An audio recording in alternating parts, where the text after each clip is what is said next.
제가 2008년인가 그 금융위기 때는 제가 제 블로그에다 이렇게 투자 기록들을 하는데 보증금 500에 월세 25만 원짜리 옥탑방에서 신혼생활을 시작했어요. 2008년에요? 예, 그 정도로 이제 되게 열악했던 경제 상황이었던 사람이 한 달 동안 제가 날린 그 주식 투자를 해서 날린 돈의 금액의 액수가 5천만 원 정도였어요. 예, 그리고 계좌 이제 수익률도 나오더라고요. 마이너스 95%. 예, 말도 안 돼 보이죠. 근데 실제로 주식 맞아요? 예? 주식 맞아요? 예, 되더라고요. 근데 그게 왜 그러냐면은 지금 같은 상황이에요.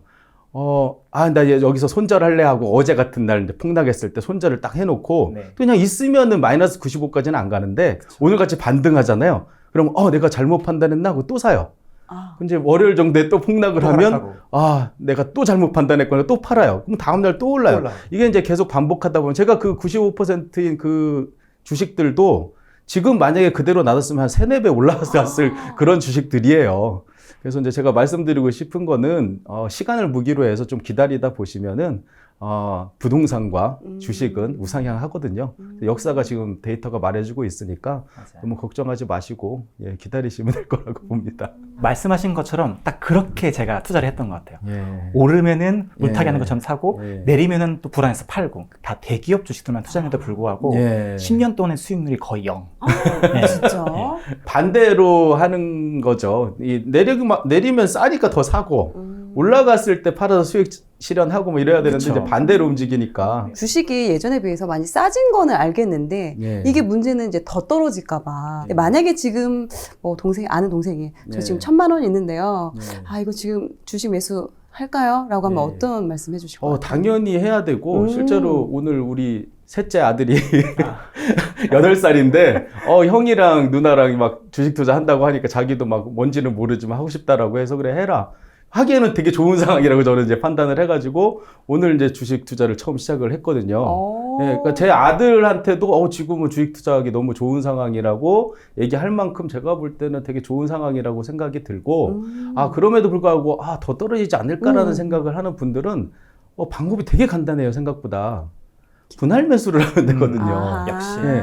그래서 만약에 1,000만 원이면 오늘 같은 날 한 100만 원을 투자를 하는 거예요. 100만 원을 사요. 네. 그런데 그 다음에 어느 정도 기간이 지나가지고 올라요. 그러면 땡큐. 올랐으니까. 근데 만약에 떨어져요. 그러면 두 번째 100만 원을 또 투자하는 거죠. 예, 그렇게 계속 분할 매수로 접근을 하면은 타이밍을 굳이 이렇게 보지 않아도 되고, 다만 여기서 이제 많은 분들이 못하는 게 분할 매수는 물타기라는 이름으로 맞아요. 예, 누가 알려주지도 않았는데도 맞아요. 막 그냥 잘 해요. 자연스럽게 예. 하죠. 그런데 못하는 게 이제 분할 매도거든요. 예, 맞아요. 근데 이거는 제가 분할 매도를 하세요라고 말씀을 드리면서도 저도 못하는 일이에요, 사실은. 제가 어떤 경험이 있었냐면은 최근에 공모주였는데 공모를 참여만 하면 거의 그냥 2배 정도는 벌 수 있다 이런 종목이었어요. 열기가 예. 장난 아니었죠. 예, 그래가지고 이제 거의 무조건 돈을 벌 수 있는 거기 때문에 제가 한 8억 원 정도를 넣었어요. 그래서 이제 인증도 하고 블로그에다가. 네. 근데 8억 원이 다 이렇게 사지는 건 아니고 8억 원을 공모를 하면 한 2천만 원 정도 이제 배정을 받아요. 네네네. 그래서 2천만 원 정도 이렇게 샀어요. 그리고 나서 상장하는 날 진짜 2배가 됐어요. 그럼 이제 팔거나 아니면 더 오를 것 같기도 하니까 네. 어느 정도 이렇게 해결을 해야 되는데 제가 항상 분할 매수하고 분할 매도하라고 계속 글도 올리고 책도 쓰고 막 했던 사람이 못 하겠는 거예요. 한 방에 사서 한 방에 팔 수밖에 없는 구조가 되는 거예요. 저도 어쩔 수 없이. 심리적으로. 예. 그러니까 사람은 고쳐 쓰는 게 아니다라는 말이 있잖아요. 예, 제가 여기서? 안 고쳐져 있더라고요, 제가. 예. 그래서 제가 이제 분할 매수, 분할 매도하는 시스템을 세븐 스플릿이라는 시스템을 제가 고안해서 네네. 저는 항상 나누어 사고 나누어 팔았었어요. 네. 그 시스템에 의해서. 근데 이제 공모주는 나누어 살 수는 없으니까 한 방에 사니까 네. 나도 한 방에 팔 수밖에 없는 거예요. 그래서 지금 그대로 들고 있어요, 지금도. 아직도요? 예. 플러스 한 30~40%가 아직 나와서 수익 상황이긴 한데 2배 이제 못 파는 거죠. 네네. 그래서 이거는 내가 처음부터 계획적으로 나누어 사고 또 파는 것도 나누어 파는 어떤 시스템. 저 같은 건 이제 계좌를 분할을 하거든요. 네. 그래서 7개 정도 계좌를 분할해가지고 이렇게 하는 그런 시스템으로 투자를 하면 내가 분할 매수, 분할 매도가 되는데 그런 거 없이 도움 없이 내가 그냥 하면 안 되는구나를 이제 알게 됐죠. 말씀하신 것처럼 이렇게 분할해서 매수를 하고 또 이제 오르면 분할해서 매도를 하고 예. 이제 이런 시스템은 좀 이해가 되는데 원칙과 기준이 있을 것 같은데 혹시 예. 그런 게 좀 구체적으로 있을까요? 저는 7번 나누어서 매수를 해요. 올해 이제 삼성전자가 1월 1일부터 지금 뭐 6월 달까지 계속 이제 하락을 했잖아요. 네네. 저는 삼성전자로도 지금 현재 수익 상황입니다라고 이렇게 올려놨어요. 그리고 제가 사고판 내역 같은 거를 이렇게 인증을 했거든요. 근데 네. 사람들이 이제 얘기만 들으면 뭐 인버스 샀냐? 뭐 이런 생각할 수 있는데 네. 그게 아니라 전 첫 번째 주식을 살 때는 그걸 이제 제가 넘버 원이라고 이제 이름을 붙이고 첫 번째 계좌에서 사요. 그러니까 삼성전자를 맨 처음에 한 7만 원 정도에 산 거예요. 1번 첫 번째 산 어떤 주식은 장기 투자를 해요. 가치 투자. 그래서 아무리 오르더라도 좀 긴 기간 동안 더 지켜본다든지 그리고 어느 정도 큰 수익률에 달성했을 때만 수익 실현을 하는 그런 정도로 이제 가치 투자를 지향을 하고 나머지 두 번째, 세 번째, 네 번째, 일곱 번째에 산 주식들은 단타를 쳐요, 그냥. 네, 단기 트레이딩을 하는 거예요. 그럼 어떤 일이 벌어지냐면은 좀 대형주 같은 경우는 한 5% 정도면 이제 그 다음에 사거든요. 그래서 예를 들어 100만 원어치를 삼성전자를 사고 네. 한 5% 떨어져가지고 그럼 6만 원이라고 할게요, 그냥. 네. 6만 원에 두 번째를 샀어요.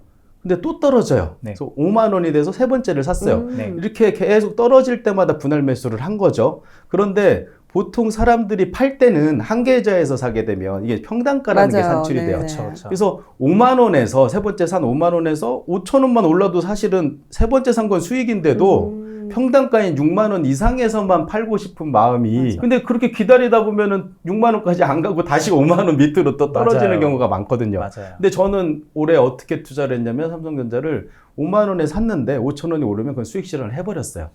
계좌가 분리되어 있기 때문에 빨간색으로 표시가 돼요. 예, 그래서 수익 실현하고 났더니 조금 더 오르는 거예요. 그래서 넘버 2도 수익 실현을 했어요. 그래서 수익 실현 해놓고 그때는 이제 마음이 삼성전자가 떨어졌으면 좋겠다는 마음이 들어요. 우리가 이제 보통 투자를 할 때는 오르기만 바라는 투자를 맞아요. 하잖아요. 그런데 이렇게 계좌를 분할해가지고 이 세븐 스플릿이라는 분할 매수 분할 매도를 하면 내가 이제 수익 실현을 하고 나면 좀 떨어졌으면 좋겠다. 삼성전자 폭락 안 오나? 막 이런 걸 기다리게 돼요. 왜냐하면 첫 번째 산 이 삼성전자는 오르던 떨어지던 내가 안 팔기로 했잖아요.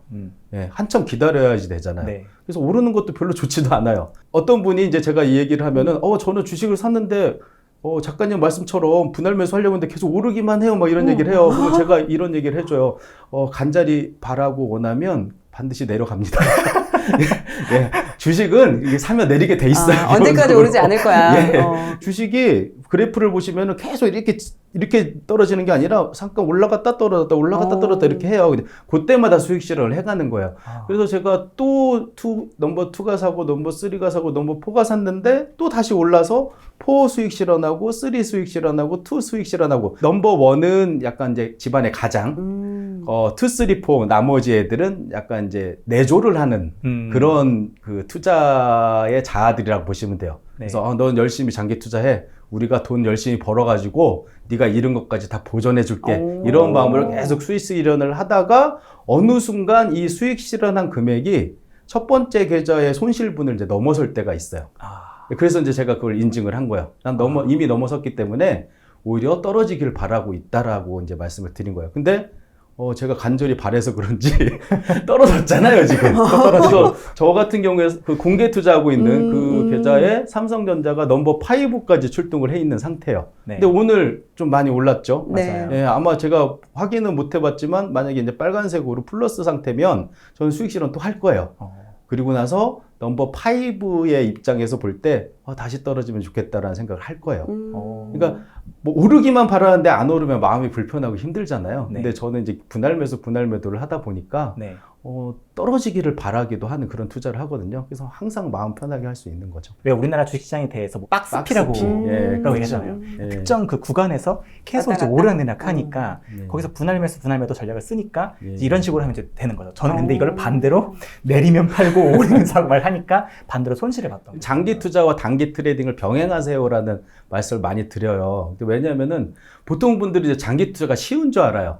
내가 삼성전자 하나 사놓고 10년 기다리면 2배 되겠지. 근데 제가 경험한 바로는 고수들의 투자법이에요. 이 고수 투자자들은 종목을 보는 눈도 다르고 통찰력도 다르고 또 회사의 이제 성장성이나 이런 것들을 어느 정도 볼 수 있기 때문에 사놓고 2, 30년 기다리다 보면은 그게 10배도 가고 20배도 갈 수 있는데 우리 같이 뭐 종목도 잘 볼 줄 모르고 일반적인 사람들은 사놓고서 수면제 먹었다가는 나중에 보니까 왜 내 회사 내가 투자한 회사 없어졌지 뭐 이렇게 될 수도 있거든요. 그쵸. 그래서 제가 늘 드리는 말씀이 장기적인 투자를 하세요라고 말씀을 드려요. 장기적인 투자라는 거는 장기 투자용으로 투자를 하고도 있지만 단기 트레이딩도 계속 하면서 돈을 현금 흐름을 계속 만들어 준 거예요. 네. 그렇기 때문에 장기 투자용 삼성전자가 손실이 나더라도 이미 저는 플러스인 상태이니까 그쵸. 마음이 편할 수밖에 없는 거죠. 좀 종목들을 한 20개에서 30개 정도 이렇게 만들어 놓고 얘네들을 계속 가지고 어떤 분이 이걸 이제 사골매매라고도 불러요. 계속 우려먹는 거예요. 똑같은 종목으로. 주로 어떤 종목을 담으시나요? 그걸 잠깐 말씀드리면은 워런 버핏이 네. 이런 말씀을 하셨어요. 탁월한 회사를 적당한 가격에 사라. 유명한 말씀인데 회사가 아주 성장성이 있고 좋다면 가격이 조금 비싸더라도 내가 이걸 사면 적당하게 사면은 수익을 얻을 수 있을 것이다 이런 말씀이에요. 네. 그런데 제가 그렇게 해보려고 했더니 탁월한 회사가 어딘지 모르겠는 거예요. 아무리 공부를 하고 하더라도. 그래서 이 방법은 워런 버핏만 가능할 것 같은데 라는 생각을 했었어요. 네. 근데 우리나라에 또 가치 투자로 유명하신 어떤 투자의 고수분이 계신데 본인은 네. 적당한 회사를 탁월한 가격에 산대요. 이거는 또 어떤 의미냐면은 회사가 그냥 쏘쏘한 회사면 망하지 않을 만한 회사면 가격이 아주 탁월했을 때 지금 같은 상황이죠. 이럴 때 사면은 잃지 않을 가능성이 높습니다. 이런 얘기를 했어요. 근데 이것도 또 문제가 있더라고요. 탁월한 가격이 얼마인지 전 모르겠는 거예요. 그렇죠. 그럼 나는 적당한 회사를 적당한 가격에 사야겠다. 그렇게 생각을 했어요. 적당한 기업을 찾는 예. 기준이 또 있을 것 같아요. 뭐 사업 보고서나 이런 것들을 보기도 하지만 간단하게 보면 딱 이거예요. 돈 잘 벌고.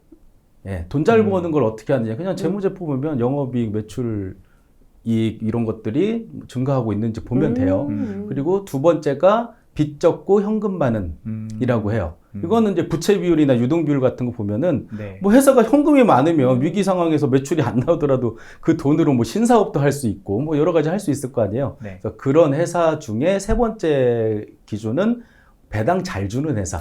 여기서 이제 배당 잘 주는 회사라는 거는 고배당주만을 얘기하는 게 아니라 배당이 적더라도 매년 배당 컷 없이 이렇게 꾸준하게 주는 회사들 있잖아요. 네. 5년 전에도 주당 500원을 줬는데 뭐 4년 전에도 500원 줬고 그리고 3년 전에는 600원으로 올랐네. 이렇게 꾸준히 이제 배당이 성장하는 회사들이 있어요. 네. 그런 회사들은 회사에 오늘 아무래도 자금도 많고 매출도 잘 나올 테니까 배당을 이제 증가시켰을 거 아니에요. 네. 이런 회사들이 적당한 회사인데 그 적당한 회사를 찾는 방법도 되게 간단한 게 우리가 이제 어디 놀러 갈 때 호텔 검색을 조건 검색으로 하잖아요. 네. 조건 검색은 뭐 바닷가랑 거리에 얼마, 주차장은 있는지, 와이파이는 되는지 이런 조건들을 이렇게 검색하듯이 그 MTS나 HTS에 조건 검색을 하는 그런 메뉴가 있어요. 거기다가 매출액이 뭐 계속 10% 상승하는 회사, 두 번째 뭐 부채 비율이 몇 % 이하인 회사 이렇게 해가지고 딱 찾으면은 모든 종목 중에 그런 회사가 배당도 뭐 몇 % 이상인 회사 이렇게 찾으면은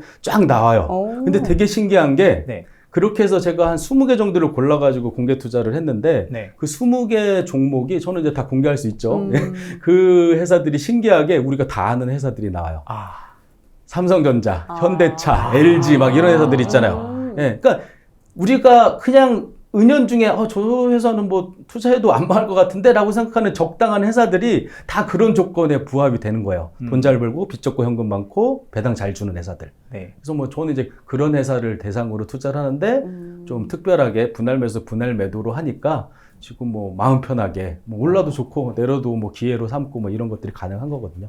한 20개 정도 고른 다음에 걔를 그냥 2, 3년 투자하는 거예요, 그냥. 대신 그냥 사놓고 가만히 두는 게 아니라 네. 장기적으로 추적을 하는 거죠. 네. 내리면 더 사고 약간 오르면 수익 실현해버리고 확정 수익을 계속 만들어가지고 제가 이번에 나온 책이 이제 그 평생 현금이 마르지 않는 투자법이라고 말씀드렸는데 만약에 내가 뭔가 주식을 사놓고 그냥 10년 기다린다 현금이 나오지는 않잖아요. 네. 뭐 배당이 나올 수는 있어도 근데 네. 이제 제가 말씀드린 건 확정 수익을 계속 만들어서 현금 흐름을 이렇게 만들어내면 현금 흐름이 나온 걸 재투자하면 이게 또 복리의 효과가 만들어지거든요. 네. 그래서 뭐 그런 방법으로 투자를 한다라고 말씀드리고 그래서 제가 무슨 저도 좋은 종목이 뭔지 모르는데 여기서 뭔가 말씀드리기도 힘들고 적당한 종목을 적당한 가격에 사는데 분할 매수하고 분할 매도해라. 제가 뭐 세븐 스플릿 뭐 이런 말씀 드렸는데 그런 거 다 잊으시고 그냥 이렇게만 하셔도 잃지 않는 안전한 투자가 될 것이다 라는 말씀을 드리는 거죠. 이 투자라는 게 사실은 기본적으로 수익률이라는 게 높을 수밖에 없잖아요. 예, 위험성이 있으니까. 네. 그래서 많은 분들이 수익률을 어떻게 높일까만 이렇게 생각을 하시는데 네. 저는 이제 도박을 해본 사람이잖아요. 예, 이 투자로 치면 극한의 투자라고 할 수 있어요. 네. 그걸 경험해 보니까 잃지 않는 거에 집중하는 게 어차피 투자라는 건 수익률이 좋은 거니까 잃지 않는 거에 집중하다 보면은 어느 순간 수익도 커질 수 있다는 걸 이제 깨닫게 된 거거든요. 네. 그래서 지금은 아마 여러분들이 공감을 많이 하실 거예요. 많이 읽고 계실 테니까. 그래서 맞아요. 예, 제가 만약에 장이 좋을 때 나와서 이런 얘기를 했으면 인생 한 방이지 뭔 소리야. 맞아요. 한 2배, 3배 먹어야지 주식이지 이런 생각하셨을 텐데 제가 투자의 신이라는 그 책에 하나 이제 문구가 이거잖아요. 이 주인공이 카지노에서 큰 돈을 날리고 나서 딱 이 생각을 해요. 1억 원을 잃는 것보다 네. 10,000원을 따는 게 훨씬 좋은 거였구나. 예, 이게 뭐 당연한 소리기는 하지만 네. 예, 잃는 것보다 조금 따는 게 더 나은 거라는 걸 생각하고 잃지 않는 거에 집중하는 투자를 하시면 좀 마음 편한 사실 뭐 2배, 3배 해서 인생 역전하는 분들은 진짜 신기한 타고난 능력을 가진 고수분들이나 가능한 일이거든요. 저는 지금 투자 경력으로만 보면 한 20년이 넘는 상황인데도 잘 안 늘어나더라고요. 겸손하신 것 같은데요. 잘 안 늘어나서 결국 찾은 방법이 요건데 마이너스 95%였던 사람이 지금 네. 한 5년 정도 됐는데 계속 플러스를 가고 있으니까 네. 어느 정도 저는 이제 증명했다라고 생각하고 자신 있게 말씀드리는 거죠. 이번에 책을 2권이나 쓰셨어요. 예, 예. 네, 투자의 신과 평생 현금이 마르지 않는 투자법. 투자의 신은 소설이에요. 예, 예. 이 책은 또 어떤 분이 읽으면 좋을까요? 이 투자의 신이라는 이 제목이 2가지의 의미가 있어요. 우리가 이제 흔히 알고 있는 그 하늘에 있는 신이 있고 또 하나 이제 매운맛의 그 신. 예. 그 2가지 뜻이 있어가지고 주인공도 그렇고 저도 그렇고 뭐 여러분들도 지금 그럴 것 같은데 네.